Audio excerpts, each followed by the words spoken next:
Load shedding কিংবা ঘরের বাইরের তীব্র গরমে ওয়ালটন রিচার্জেবল ফ্যান থাকলে থাকবে শুধু বাতাস আর বাতাস। তিনি একজন নির্বাচিত এমপি এবং তার দ্বারা মরিয়ম নামের যে মেয়েটিকে আমরা দেখেছি উনি অসামাজিক কাজে লিপ্ত ছিলেন এবং তিনি যে কর্মে লিপ্ত ছিলেন এটা বাংলার মানুষ, সাধারণ মানুষ, এটা মুসলমান হিসাবে আমাদের ব্যক্তিত্বে লেগেছে। আমরা এর তীব্র প্রতিবাদ ও নিন্দা জানাই। গত 16 জুন তার একটি সিভিতে এই নজরুল ইসলামের দেখেছি যে তিনি রিকমেন্ড করেছেন এবং তার সাথে মহরম দহরম সম্পর্কের ছবি আমরা দেখেছি।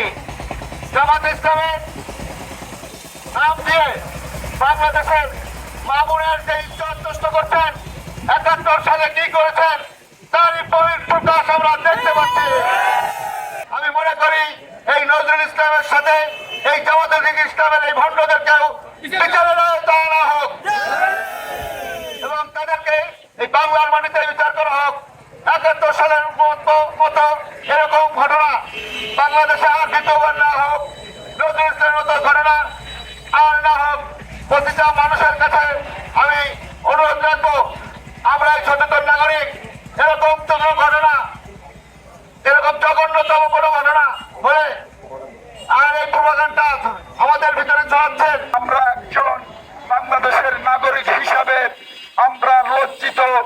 আজকের জামাত ইসলামের সাতক্ষীরা 4 আসনের যিনি এমপি মনোনীত হয়েছেন গাজী নজরুল ইসলাম, বাংলাদেশ পার্লামেন্টের একজন সংসদ সদস্য, আজকে বাংলাদেশের নীতি নির্ধারণী যাদের হাতে হবে, যাদের দ্বারা এদেশের সভ্যতা লেখা হবে, সভ্যতা করবে, এদেশে নিয়ন্ত্রিত হবে, আমাদের মা বোন থেকে সাধারণ মানুষ নিরাপত্তা খুঁজবে।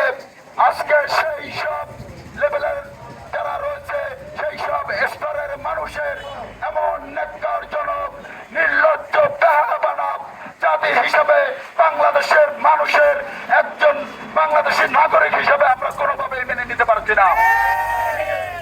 আমরা ধিক্কার